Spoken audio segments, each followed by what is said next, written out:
আসসালামু আলাইকুম প্রিয় দর্শকবৃন্দ। আজকের প্রশ্ন হচ্ছে লাল স্টিক নাকি সাদা ডায়মন্ড, কোন আলুর চাহিদা সবচেয়ে বেশি? প্রিয় দর্শকবৃন্দ, এই প্রশ্নের উত্তর এক কথায় দেওয়া একটু কঠিন, কারণ দুই জাতেরই আলাদা আলাদা বাজার রয়েছে। বর্তমানে রাজশাহী অঞ্চলে ডায়মন্ড আলুর আবাদ এবং উৎপাদন তুলনামূলকভাবে বেশি দেখা যায়, কারণ এই জাতটি ফলন ভালো দেয় এবং অনেক কৃষক দীর্ঘদিন ধরে এটি চাষ করছেন।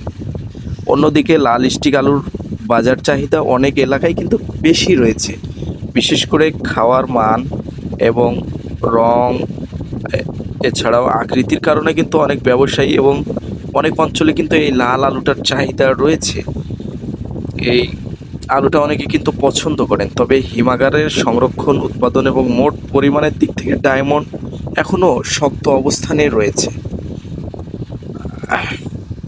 একজন ব্যবসায়ী যখন আলু কিনতে আসেন তখন তিনি শুধু জাত দেখেন না, তিনি দেখেন আলুর সাইজ, পরিষ্কার পরিচ্ছন্নতা, রোগমুক্ত কিনা এবং বাজারে চাহিদা কেমন। তাই বলা যায় উৎপাদনে ডায়মন্ড এগিয়ে, চাহিদার ক্ষেত্রে অনেক বাজারে লাল স্টিক এগিয়ে। আপনাদের মতে কোন আলুর ভবিষ্যৎ বেশি ভালো, লাল স্টিক নাকি ডায়মন্ড? কমেন্টে অবশ্যই আপনার মতামত জানাবেন।